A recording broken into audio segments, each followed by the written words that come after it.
ዘመንን ለመስፈር ዘመንን ለመቁጠር የሚያስፈልጉን ሰማያዊ አካላት ፀሐይ፣ ጨረቃ፣ ከዋክብት ናቸው እና አውደ ዓመት ለማለት እንግዲህ የፀሐይን አውደ ዓመት ነው 365 ዕለት ከ15 ኬክሮስ ከ6 ካሪት ወይም ከ6 ሰዓት ብለን የምንቆጥረው። ስለዚህ ዘመንን ለመስፈርና ዘመንን ለመቁጠር ምቹ የሆነው ፀሐይን የሚከተለው ወር የትኛው ወር ነው ብለን ስናስብ በምድር ላይ ሁለት ወሮች ብቻ ናቸው። አንደኛው መስከረም ነው፣ ሁለተኛው መጋቢት ነው። ምክንያቱም ልክ መስከረም ላይ ፀሐያችን የምድር ወገብ ላይ በመሆን በሁለቱም ንፍቀ ክበብ እኩል 12 ሰዓት የሚሆንበት ብቸኛ ወር መስከረምና መጋቢት ብቻ ናቸው። ምን ይባላል ይሄ? በኢትዮጵያውያን የመስከረም ፀሐይ ምድር ወገብ ላይ ሆና እኩል 12 የምታደርግበትን ሪና መዓልት ወሪና ሌሊት ዘመፀው ይባላል። የመፀው ወይም የአበባ ወቅት ቀንና ሌሊቱ የሚተካከልበት ማለት ነው። ይሄ እንግዲህ ፀሐይ የሰማያዊ ሉል ወገብ አቋርጣ ወደ ደቡብ አቅጣጫ የምትሄድበት ነው። ስለዚህ በሰሜናዊ ንፍቀ ክበብ ላለ ነው መፀው ይጀምራል ማለት ነው። ከዛ በኋላ እንግዲህ ሌሊቱ በዝግታ እየጨመረ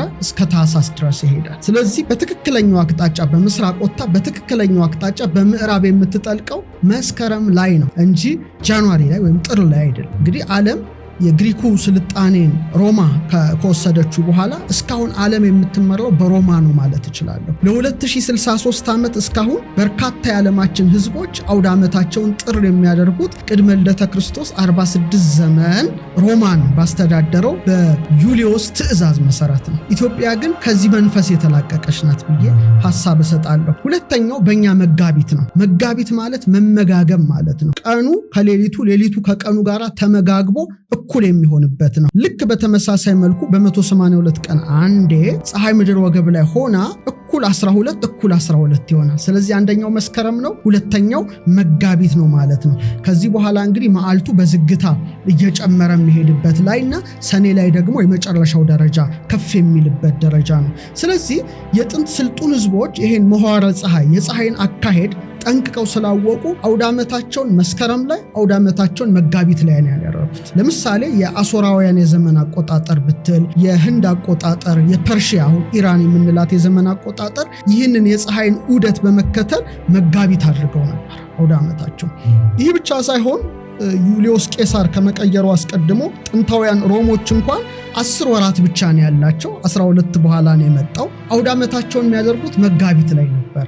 ለዚህ ነው ከመጋቢት ጀምሮ እስከ መስከረም ስትቆጥር 7 ወር ነው። ስለዚህ ሴፕቴምበር ማለት ሴፕት ማለት 7 ማለት ነው። ኦክቶበር ኦክቶ ማለት ኦክቶብሪስ 8 ማለት ነው። ኖቬምብሪስ ማለት ኖቬምበር ማለት ህዳር 9 ማለት ነው። ዲሴምብሪስ ወይም ዲሴምበር ማለት 10 ማለት ነው። ስለዚህ የጥንት ሮም እንኳን አውደ ዓመቷን መጋቢት ላይ ነበር ያደረገችው። ስለዚህ በዓመት 2 ጊዜ ፀሐይ ምድር ወገብ ላይ ሆና እኩል ቀኑ 12 እኩል ሌሊቱ 12 የሚሆንበት ብቸኛ ወራት መስከረምና መጋቢት በመሆናቸው የጥንት ስልጡን ህዝቦች ዘመናቸውን ሲሰፍሩ ዘመናቸውን ሲቆጥሩ የፀሐይ ካሌንደር ነውና ፀሐይ ምድር ወገብ ላይ የምትሆንበትን መስከረምና መጋቢትን መርጠዋል። ኢትዮጵያ ደግሞ መስከረምን ይዛለች ማለት ነው። ይሄ የሚከሰተው በ182 ቀን አንዴ ነው፣ በዓመቱ ግማሽ ማለት ነው። ለምሳሌ ፊደሏ ራሱ የኢትዮጵያን ፊደል ብትመረምረው ወደ ታች 26 ነው፣ ወደ ጎን 7 ነው፣ ከአስከፈ ያሉት ማለት ነው። ስታበዛው ራሱ 182 ነው። ይሄ ማለት ፀሐይ ምድር ወገብ ላይ ሆና ቀንና ሌሊቱ እኩል የሚሆንበትን ቀመር የያዘ ማለት ነው። ስለዚህ ኢትዮጵያውያን ዘመንን ሲሰፍሩ ዘመንን ሲቆጥሩ በግምት ሳይሆን በስሌት በእውቀት በማስተዋል እንደሆነ እናውቃለን፣ እንረዳለን። ሁለተኛው መስከረም ለኢትዮጵያ የተለየ ነው፣ የውበት ወሯ ነው ማለት ትችላለህ። አሁን አንተን ማን ያዘዋልን ብጠይቀህ ከወራት ሁሉ ምን ደስ ይልሃል ብለህ መስከረም ነው። የህዝብ ሚሊየን ህዝብ ብጠይቀው መስከረም ነው። ለምን? ጌጧ በሁለት ወገን ነው ለሀገሩ፣ አንድ በሰማይ ሁለት በምድር። በሰማይ ጌጥ አለ። ምንድነው? የከዋክብት ጌጦች ናቸው። በተለይ በኢትዮጵያውያን ስም የተሰየሙት እነ ካሲዮፒያ፣ እነ አንድሮሜዳ፣ እነ ሴፊዮስ ህብራተ ከዋክብታቸው ወይም ኮንስቴሌሽናቸው በሰማይ ላይ ደምቆ መታየት የሚጀምረው መስከረም ወር ላይ ነው። ይሄ ለኢትዮጵያ ጌጧ ነው። ይሄ ደግሞ አፈ ታሪክ አይደለም። በታሪከ ነገስታችን ላይ እንደተጻፈው የኢትዮጵያ ታሪክ ተመራማሪ ተክለ ጻድቅ መኩሪያ የኢትዮጵያ ታሪክ ከኑቢያ አክሱም እስከ ዛጉዌ ገጽ 24 ላይ እነ ክቡር ብላቴን ጌታ ህሩይ ዋዜማ መጽሐፋቸው ላይ እንደገለጹት ከአክናውስ ሳባና ከነክቲ ካልንሶ በመቀጠል 19 ዓመት ኢትዮጵያን የመራች ንግስት አለች። ማናት? ካሲዮፒያ ናት። ከልጇ አንድሮሜዳና ከባሏ ሴፊዮስ ጋራ መስከረም ወራት ነው ህብራተ ከዋክብትን ማየት የጀመሩት። ማየት ብቻ አይደለም በስማቸው የሚያስጠሩት። ስለዚህ ዓለማችን 88 ኮንስቴሌሽኖችን ህብራተ ከዋክብትን ሲመዘግብ በሀገር ደረጃ በብቸኝነት የተጠቀሰችው በከዋክብት ካርታ ላይ ኢትዮጵያ ብቻ ናት። 88 ኦፊሻል ሪኮግናይዝድ ኮንስቴሌሽን ሬጂስተርድ ባይ ናሳ ኦር አይኤዩ ብለ ጉግል ብታደርግ ፕሪንሰስ ኦፍ ኢትዮጵያ ልዕልተ ኢትዮጵያ አንድሮሜዳን ያነሳል። ካሲዮፒያ ኩዊን ኦፍ ኢትዮጵያ ንግስተ ኢትዮጵያ ብሎ ያነሳል። ሴፊዮስ ኪንግ ኦፍ ኢትዮጵያ ንጉሰ ኢትዮጵያ ብሎ ያነሳል። የዛሬ 4000 ዓመት ቅድመ ልደተ ክርስቶስ ከ8090 እስከ 1871 ማለትም የዛሬ 4000 ዓመት ኢትዮጵያን በመራች ንግስት ካሲዮፒያ ስም ነው የተሰየሙት እነዚህ ህብራተ ከዋክብት። ይሄ ለኛ እነዚህ ሁሉ መታየት የሚጀምሩት በሰማይ ራሱ ወርሃ መስከረም ላይ መሆኑ ለኛ ለኢትዮጵያውያን ልዩ ያደርገዋል። ለዚህ ነው የዓለም አቀፍ የስነ ፈለክ ህብረት አይኤዩ አዲስ ነገር በሰማይ ላይ ሲገኝ ኮከብ ይሁን ኤክሶፕላኔት ይሁን ሌላ አለ ነገር ቢሆን ስም መስጠት የሚችል ብቸኛ ተቋም ነው። 100ኛ ዓመቱን ሲያከብር 2013 አልቆ 2013 ላይ በአንድሮሜዳ ኮንስቴሌሽን ላይ ኤችዲ 16175 የሚባል ኮከብና እሱን ኦርቢት የሚያደርግ የሚዞር ኤችዲ 16175 ቢ የሚባል ኤክሶፕላኔት ተገኘ። ያን ጊዜ ታሪካችንን ያከብራሉ፣ ታሪካችንን ያውቃሉ። ታሪካችንን ማናከብር፣ ታሪካችንን የማናውቅ እኛ ሆነናል ማለት ነው። ስለዚህ ምን አሉ? ኢትዮጵያውያን ስም ይሰይሙ አሉ። ለሌላው ሀገር እድል ይሰጣል። የኛ ልዩ የሚያደርገው አንድሮሜዳ ኢትዮጵያ ናት። ስለዚህ 100ኛ ዓመታቸው ነው፣ ሰይሙ ብለው እድል ሰጡ። ኢትዮጵያ በህዋው ምርምር ቀደምት ሀገር ናት። ዘ ኢትዮጵያንስ were the first to invent the science of stars and gave name to the planets ይላሉ ሉሲያን። የስነ ከዋክብት ሳይንስ የጀመሩ ህዝቦች ናቸው። በኋላ 10 ስሞች ተመረጡ። መጨረሻ ኢትዮጵያን ሊወክል የሚችል ስም ምን ይገኛል ሲባል ኮከቡ ቡና ተባለ፣ ኤክሶፕላኔቱ አቦል ተባለ። አዎ ጸድቋል። መልካም ዜና ይሰማ። በዚህ የተሳተፉ የኢትዮጵያ ስፔስ ሳይንስ ሶሳይቲ፣ ኢትዮጵያ ስፔስ ሳይንስ ኤንድ ቴክኖሎጂ ኢንስቲትዩት እንደ አንድሮሜዳ እኛ ሁላችንም ሽልማት ተልኮልናል ካዩ ማለት ነው። ስለዚህ 2 ጨምረናል። ይህን ሁሉ ድል ያገኘ ነው በምንድን ነው? ጥንት ኢትዮጵያውያን ወርሃ መስከረም ላይ ሆኖ በተመለከቱት ምልከታ እኮ ነው። ይሄ ለኛ ክብራችን ነው። ሌላው ተመልከት፣ ክረምቱ፣ ዶፉ፣ ጎርፉ፣ ጭጋጉ፣ በረዱ በጣም አስፈሪ ነው።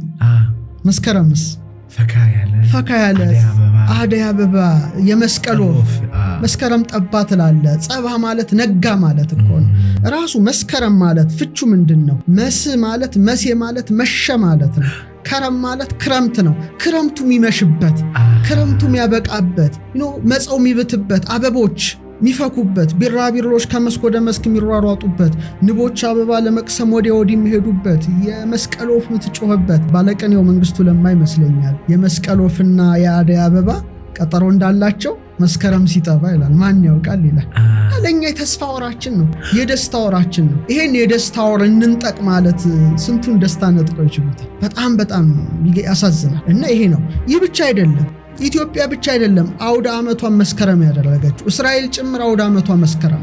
ዓለም ራሱ ቢችል መስከረም መሆን ይፈልጋል። ሮማ ናት ምቅ አድርጋ ያዘችው በጃንዋሪ እንጂ ሁሉም መስከረም። እስቲ በሂደት እንሂድ። ለምሳሌ እስራኤል አውደ ዓመታቸው እንደኛ መስከረም ነው።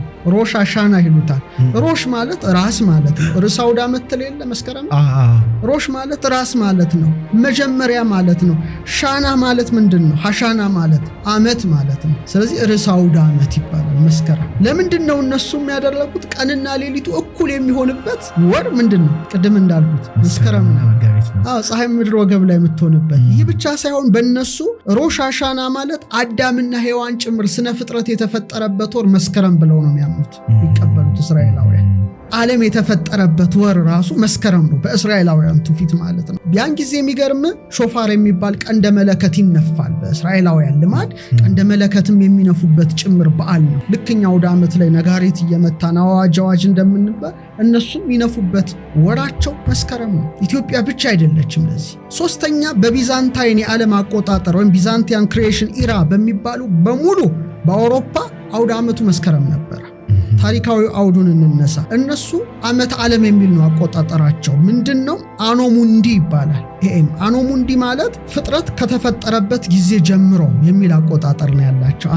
ዓመተ ዓለም አጠቃላይ ዓመተ ፍዳ ዓመተ ኩነኔ የሚለው ዓመተ ምሕረት የሚለው አንድ ላይ አድርገው ዓመተ ዓለም ምን ቢዛንታይኖች። ስለዚህ በይፋዊ የሲቪል በቤተክርስቲያን በታሪክ መዛግብት አቆጣጠራቸው ሁሉ አውደ ዓመት የሚያደርጉት መስከረም ነው። ቢዛንታይን ላይ ምንድነው? ክሪኤሽን ኦፍ ዘ ወርልድ ማለት የፍጥረት ዓለም ማለት ነው። እነሱ ምንድነው የሚሉት? ዓለም የተፈጠረበት ወር መስከረም 1 ነው ብለው የሚያስብ መስከረም 1 5509 ብለው ነው የሚነሱት እነሱ። ዓለም የተፈጠረበት ወር ብለው የሚነሱት መስከረም ነው። ስለዚህ የምስራቅ ሮማ ለምሳሌ በቢዛንታይን ማለት ምስራቅ ሮማ ግዛት ያለውን ጭምር ያጠቃልላል። ከ958 ዓመተ ምህረት እስከ 1453 እንደ አውሮፓ ዘመን አቆጣጠር ቁስጥንጥንያ በኦቶማን ኢምፓየር እስከወደቀችበት ጊዜ ድረስ ይፋዊ የመንግስትም የቤተ ክርስቲያንም አቆጣጠር በዚህ የተመሰረተና መስከረም 1ን መነሻ ያደረገ ነበር። ሁለተኛ ሩሲያ ከ988 ዓመተ ምህረት እስከ 1700 ንጉስ ጴጥሮስ ወደ ግሪጎር ጁሊያን ካሌንደር እስኪቀይረው ድረስ መስከረም 1 ነበር ይቆጥሩት። ሶስተኛ ቡልጋሪያ በቡልጋሪያ ኢምፓየር በአጠቃላይ ከመካከለኛው ዘመን እስከ 14 እስከ 15ኛው ክፍለ ዘመን በይፋ የተጠቀመችበት አውደ ዓመቷን መስከረም አድርጋ ዓመተ ዓለምን አቆጣጠር ነው። ሰርቢያ በሰርቢያ ደግሞ ዱቫን የሚባል ህጋቸው በሙሉ የተቆጠሩት በዚህ በቢዛንታይን የዘመን አቆጣጠር ሲሆን አውደ ዓመት መነሻውን የሚያደርገው አሁንም መስከረም ነው። ይሄ ትልቅ ታሪክ ነው። ሞልዲቪያ ሞላክ የዛሬዋ ሮማንያ ማለት ነው። ሮማንያ ምንላት ከ14ኛው ክፍለ ዘመን እስከ 18ኛው ክፍለ ዘመን የተጻፉ የታሪክ መዛግብታቸው ሃይማኖት ጽሑፋቸው በሙሉ አውደ ዓመቱን መነሻ የሚያደርገው መስከረም 1 ነው። ጆርጂያ ከራሷ የዘመን አቆጣጠር ጎን ለጎን በተለይ በታሪክ መዛግብት ቤተክርስቲያን ጥናት ላይ ዓመተ ዓለምን የቢዛንታይንን ትጀምርና አውደ ዓመቷን መነሻ የምታደርገው መስከረም 1 ነበር። ዛሬ ጭምር ለምሳሌ ማውንት አቶስ የሚባል የግሪክ ገዳም አለ። በጣም ትልቅ ገዳም ነው። ኢስተርን ኦርቶዶክስ ቸርችስ በአጠቃላይ ለኤክሊሲያስቲካል ለቤተ ክርስቲያን የዘመን ቀመር አሁንም ቢዛንታይንን መሰረት አድርገው መስከረም 1 ነው የሚጀምሩት። እኛ ብቻ አይደለም። በዓለማዊ ህግ ራሱ ለምሳሌ በ312 ዓመተ ምህረት ላይ ንጉስ ቆስጠንጢኖስ ኢንደክሽን የሚባላል። ኢንደክሽን ማለት ምንድነው? ሰዎች ግብር የሚጀምሩበት የ15 ዓመት ሳይክል አላቸው። መነሻው የሆነው መስከረም 1 ነው። በኋላ በ537 ዓመተ ምህረት ላይ ንጉስ ጁስቲኒያን የቢዛንታይን ኢምፓየሮችን ሰነዶች ሁሉ መነሻ እንዲያደርጉ ያደረጋቸው መስከረም 1 ነው። ይሄ ማለት ትልቅ ነገር ነው። ኢትዮጵያ የያዘችው ማለት ነው። ትልቅ ነው የያዘችው። ሌላው አውደ ዓመቷን መስከረም የምታደርግ የነበረች ግብጽ ናት። በተለይ ኮፕቲክ ቤተክርስቲያን። ለምንድን ነው እነሱ አውደ ዓመታቸውን መስከረም ያደረኩት? ኢትዮጵያ ኢኩኖክስን አይታ ነው የፀሐይን። እነሱ ግን ፀሐይን አይተው አይደለም። እንደሚታወቀው ያው የአባይ ወንዝ አፈራችንን ይዞ ሁሉንም ነገር ይዞ የሚሄደው መቼ ነው? ክረምት ላይ ነው አይደል? ከባድ ዝም የኢትዮጵያ ክረምት ማለት ነው። ሰኔን ሐምሌና ለም የሆነ አፈሩን ውሃውን ጠራርጎ ስለሚሄድ ሰብል የሚጀምሩበት ወር መቼ ነው? መስከረም ነው። ስለዚህ ምንድነው የአባይ ወንዝ የሚፈስበትን አይተው አውደ ዓመታቸውን መስከረም ከእርሻና ከአባይ ዑደት ጋራ ነው አውደ ዓመታቸውን ያስተሳሰሩ። ስለዚህ በጥንት ግብጽ ሳይረስ የሚባል ኮከብ አለ ካኒስ ሜጀር ላይ ልክ ከፀሐይ በፊት ይታያል። ያ ወቅት ነው። ኦኬ ስለዚህ ናይል ወንዝ መሙላት ሊጀምር ነው በማለት ያችን መነሻ በማድረግ አውደ ዓመታቸውን መስከረም አድርጓል። የኮፕቲክ ቤተክርስቲያን ደግሞ ከ303 እስከ 304 በንጉስ ዲዮቅልጥያኖስ ዘመን የደረሰባትን አሰቃቂ መከራ አብነት አድርጋ ነይሩዝ በማለት በተለይ አኖማርቲሩም ዓመተ ሰማዕታት ብላ መነሻም በማድረግ መስከረም 1ን አውደ ዓመት አድርጋለች ማለት ነው። ይሄ በጣም ሊታወቅ ይገባል። ሌላው መላው ዓለም ምንም ዩሊዮስ ቄሳር የሮማ እስካሁን ተጽዕኖ ፈጣሪነትን የአሜሪካ ይባላል እንጂ ሮማ ናት የምትመራው ዓለምን አሁንም ድረስ ቢሆንም ግን መስከረም ፀሐይ በእውቀት ይወከላል እናውቃለን አይደለ? ስለዚህ ፀሐይ ምድር ወገብ ላይ ሆኖ ቀኑም ሌሊቱም እኩል የሚሆንበት ወርሃ መስከረም ስላለ በዓለም ዙሪያ ያሉት የዓለም ሀገራት በሙሉ ትምህርታቸውን የሚጀምሩት መስከረም 1 ነው። ለምሳሌ ዩኤስኤ እንደየስቴቱ ወይም እንደየካውንቲው ቢለያይም አብዛኞቹ ማለት ትችላለህ የሰሜን አሜሪካ ግዛቶች ከነሐሴ መጨረሻ እስከ መስከረም መጀመሪያ ነው ትምህርት የሚጀምረው። ልክ እንደኛ ነው። በቃ ምንም ሊሆን አይችልም። ምድር ወገብ ላይ ፀሐይ የምትሆንበት ብቸኛ ወር ነው። ዘመን ለመስፈር ፀሐይ እውቀት እኮ ነው። እውቀት ብርሃን ነው። ትምህርትም እውቀት ነው። ትምህርትም ብርሃን ነው። ካናዳ በሁሉም ግዛቶች ማለት ይችላል ትምህርታቸውን የሚጀምሩት መስከረም መጀመሪያ ነው። ሌበር ዴይ በኋላ ማለት ነው። አውሮፓ በተለይ ሰሜን አውሮፓ እንግሊዝ፣ ፈረንሳይ፣ ጀርመን፣ ጣሊያን ጨምሮ ማለት ነው። ስፔን፣ ፖርቹጋል፣ ኔዘርላንድ፣ ቤልጂየም፣ ስዊድን፣ ኖርዌይ፣ ዴንማርክ አሁንም መስከረም ነው ትምህርታቸውን የሚጀምሩት። ምስራቅ አውሮፓ እንሂድ። ራሻ፣ ዩክሬን፣ ፖላንድ፣ ሮማኒያ፣ ቤላሩስ፣ ሃንጋሪ መስከረማን ቋሚ ትምህርት መክፈቻ ጊዜያቸው ነው። በተለይ በጣም የሚገርም መካከለኛው ምስራቅ ሰሜን አፍሪካ ሀገራት ጭምር ግብጽ፣ ዮርዳኖስ፣ ሊባኖስ፣ እስራኤል፣ ጂሲሲ ሀገራት፣ ዩኤኢ ዩናይትድ አረብ ኤሚሬትስ፣ ኳታር፣ ኩዌት፣ ኦማን፣ ባህሬን ሳውዲ አረቢያ ጭምር። እንደውም ሳውዲ አረቢያ መስከረም 13 1932 ብሔራዊ ቀንም ታደርጋለች እዛው። ይሄ ቀላል ነገር እኮ አይደለም። ይሄ ማለት እኮ ዓለም ወደዚህ ስርዓት መምጣት ነው የሚፈልገው፣ ሀያልነት በማጣትና ተሰሚነትን በማጣት ካልሆነ። እስያ ብትሄድ ቻይና፣ ታይዋን፣ ቪየትናምም ሁሉም መስከረም ላይ ነው ትምህርታቸውን የሚጀምሩት። አፍሪካና ኢትዮጵያ ዘመን ቀመሯም ነው። ሞሮኮ፣ ቱኒዚያ፣ አልጄሪያ ጭምር መስከረም ላይ ነው ትምህርት የሚጀምሩት። እኔ በጣም የሚገርመኝ እሱ አይደለም፣ የእውቀት ቀን ይሉታል ራሱ። የእውቀት ቀን ዴይ ኦፍ ኖሌጅ የሚባል አለ። ለምሳሌ የምን ቀን እንደሚባል ዴይ ኦፍ ኖሌጅ የእውቀት ቀን በዓለም ይከበራል። መቼ? መስከረም። እውነት ነው። ፀሐይ እውቀት ነው፣ ብርሃን እንደማለት ነው፣ ሙቀት እንደማለት ነው። ሙቀት ብርሃን ከፀሐይ ጋር ይገናኛል። ስለዚህ ሩሲያ በ1984 በይፋ በደነገገችው ሕግ መስከረም 1 የእውቀት ቀኗን ታከብራለች። በጣም በደመቀ መልኩ በቃ እንትን እያሉ አበባ ለመምህራኖቻቸው ጊፍት እየሰጡ ልክ እኛ አዲስ ዓመት ልጃገረዶች አበባ ሆይ እንደሚሉት ህፃናት ስዕል ስለው ለትልልቆች እንደሚሰጡት በተመሳሳይ መልኩ በራሻ አበባ ጊፍት ለመምህራን የሚበረከትበት ነው። ቤላሩስ፣ ካዛኪስታን፣ አርሜኒያ፣ አዘርባይጃን፣ ኪርጊስታን፣ ሞልዶቫ፣ ቱርክሜኒስታን፣ ኡዝቤኪስታን፣ ታጂኪስታን፣ ዩክሬን ጭምር የእውቀት ቀን መስከረም በታላቅ ድምቀት ነው የሚከበረው። ናሽናሊ ማለት ነው። በደንብ አድርገው ነው የሚያከብሩት። የእውቀት ቀን ብለው ዴይ ኦፍ ኖሌጅ ብለው ማለት ነው። ስለዚህ ዓለም ወደ ምንድን ነው የመጣችው? ወደ መስከረም ነው የመጣችው።